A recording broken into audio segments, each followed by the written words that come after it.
Well, hello there! I know that this kind of videos may be boring for some of you, but what's the point giving you information about Facebook ads and strategies when sooner or later you will run into this kind of requests for refunds, returns or exchanges and you won't know what to do, or even worse, you will lose money. So, before we start, please make sure that you will give a like to this video so I know that you are interested in this kind of information, and also subscribe to our channel because we are preparing many more others must-watch videos for your dropshipping business. So, let's begin! First of all, let's talk about refund requests and why customers ask for refunds. Maybe you just sent your order out and after 5-6 days you receive an email from your customer asking, "Hey, where's my order? I want a refund. I don't want to wait any longer." This request is obviously because the customer doesn't know what the shipping times are. So, what will you do? Issue a refund and close the order?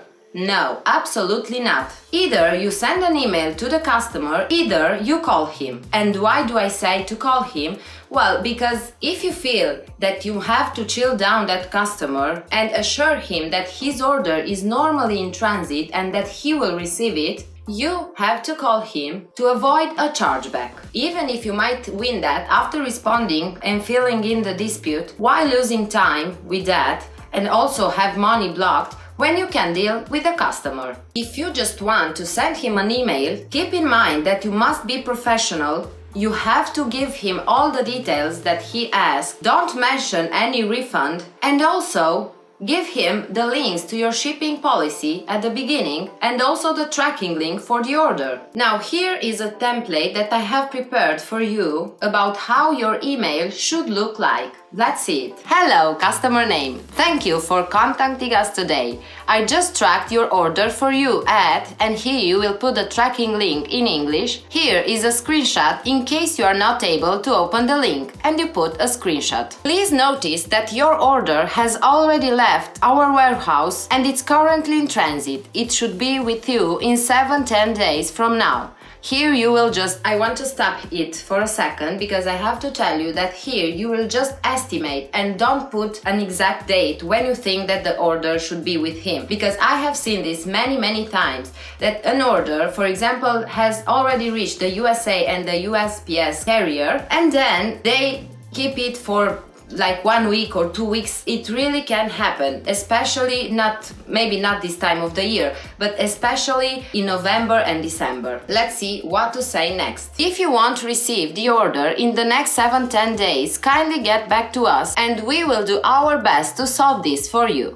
At this time, we can only assure you that your order is normally in transit. Kindly check our shipping and refund policy here for more details about shipping times and refund requests. And here obviously you will put the shipping policy link and the refund policy link. Then greetings, you close the email and that's it. Another case is when a customer asks for a refund after a few hours or after 1 or 2 days. They simply change their minds and they don't want the order anymore. In this case, you just have to make sure that your refund and cancellation policies are easily understandable and that the first thing that you do is let the customer know that you can't cancel the order anymore if it was already sent out or processed. And here's only up to you to decide if you give him a refund in this case, which I would recommend you to do, because if the order wasn't sent out yet, the customer will have to wait for another 1 or 2 days for the order to get shipped, and he will keep contacting you, asking for a refund and telling you that he doesn't want the order anymore.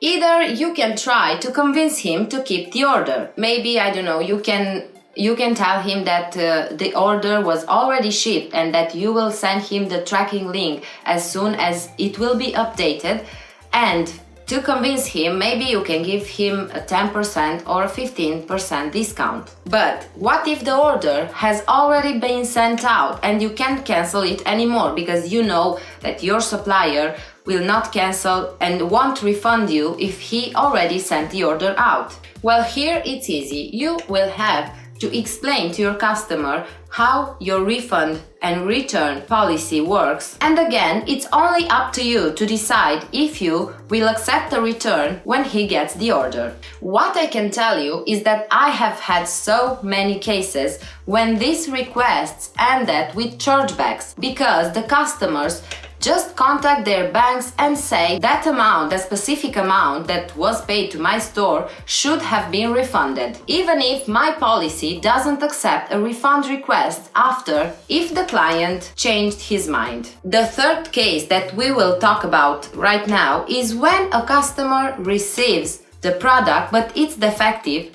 or he doesn't like it and, of course, he asks you for a refund. Well, if the product is defective, then the solution would be an exchange without a return. You just have to make sure that your supplier accepts that and that he will be able to send to your customer a new order without him to return it. You won't have to place the order again, just simply ask the supplier to resend that order and to give you the tracking number. I will always recommend you to contact all the suppliers, especially when it comes to winning products, because you have to know how their return and exchange policy works, how many days do you have from the moment that the order was delivered. And of course, even if on AliExpress you can always open a dispute for a specific order, it's better to deal with the supplier directly because you don't want to lose time or money. What if the customer doesn't want an exchange? Either if the product is defective, either if he doesn't like it. Well, if the customer doesn't want an exchange with the same product and they just insist that they want a refund, you should come up with a solution.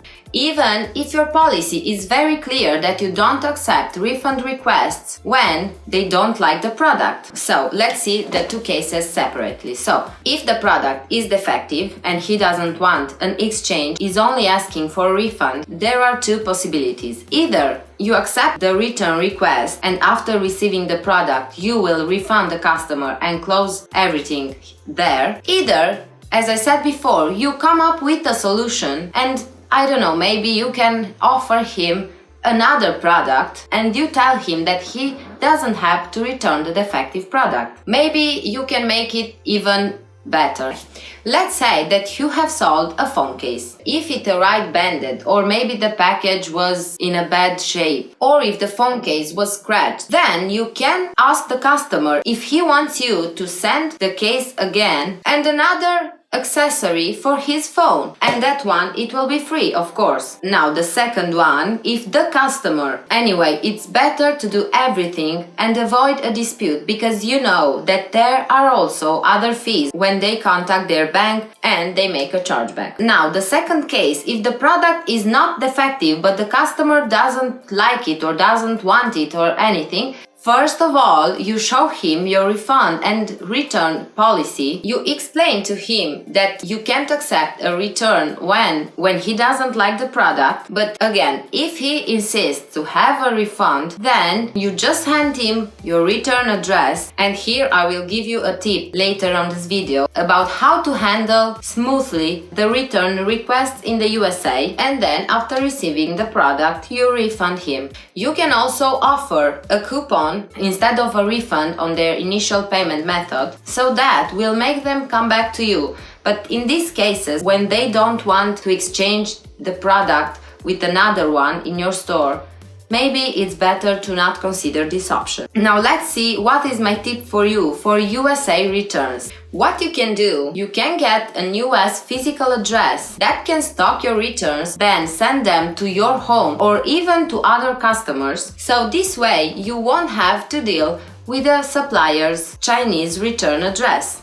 I will give you the link down below for the best mail forwarding system in the USA. Now let's see how you can deal with refund requests when the order never arrived or it's lost. Here is pretty easy. The first thing that you have to do is to contact your supplier and ask him if he can confirm that that order is lost. And you will say to your customer that you will be sending the order again.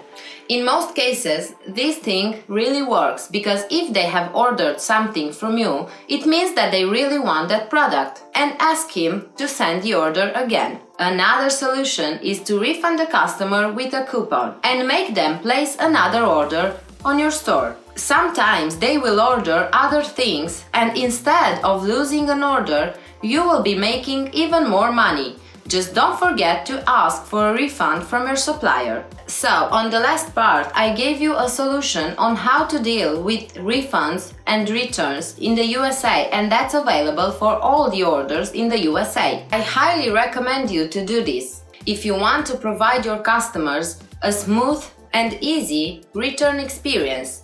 But make sure that the costs are okay for you and that you won't be losing money. Also, if you have a really unhappy customer, you can always refund the returning cost as a coupon if they accept. Of course, this will be another exception that you can make. It's all up to you if you want to have returning customers and how you want to deal with your return and refunds request. But let me give you an example. Let's say that you buy something from one online store, not Amazon obviously, and then when you receive the product, it's really not what you have expected. You contact that store asking for a refund or something, a solution, and if they don't answer back, or if they give you time-consuming and expensive solutions, and if they just make it very difficult, you will never want to hear about that store again, right? But if that store comes up with solutions that are easy and fast, you will feel good and confident that they care about you, and maybe in the future you will be buying again. So don't forget that refund requests can be handled easily, and the customers may come back for other products even if their first experience with your product didn't went so well. Also remember that you are a dropshipper, and in this case, or better said, in most cases, you won't have a physical address, and if you don't want to get one, like I suggested before, then simply not specify any return address in your policy and just share an email address where your customers can contact you asking for details about how your return process works. Now let's see how you can write a good return and refund policy. The most important thing about this policy is to be clean and clear, so please make sure that the information you provide is correct. A solid e-commerce policy can make or break a sale or turn a visitor into a customer for life. Now here are the things that you have to include in your policy. Number 1 is how many days does your customer have to return the product. The second one is which items they can't return. For example, liquids or creams or electronic items or anything that you consider it's not worth returning. What are the conditions for returns? How you will refund them? Also, a very important thing is to make sure that you let your customers know that the address that is on their package is not your return address, and this will give you the chance to avoid some returns of customers that have sent the products back without telling you. And the last thing is about cancellation. How long after placing the order you can accept a cancellation request? I recommend only a few hours. Now, that things being said, and hopefully they are very clear for you, let's see how you can avoid this kind of requests. Well, first of all, make sure that the order is not a fraud, especially if the order has more products or if the Shopify analysis indicators are red. So make sure that you will check that Shopify tool before capturing each payment. I would recommend you to call or email the customer if you see that something wrong with the order, or if they just have bought many products, and ask him if all the details are correct and if he can confirm his order. Another important thing is to have a great customer service. You can always hire a virtual assistant and train him so he will be able to handle all your emails, or at the beginning you can be the one to answer to all the emails, at least when you have just a few orders. A great customer service means that you will always have to be polite and send the customer all the details that they ask. Always try to give an alternative solution that won't make you lose money, and this will be great for the customer too. Well guys, I hope that this video was helpful and now you will be able to handle much more easily your refund and return requests. Please don't forget to give it a thumbs up and also subscribe to our channel. For what? For more interesting and helpful videos, of course. See you next time. Bye!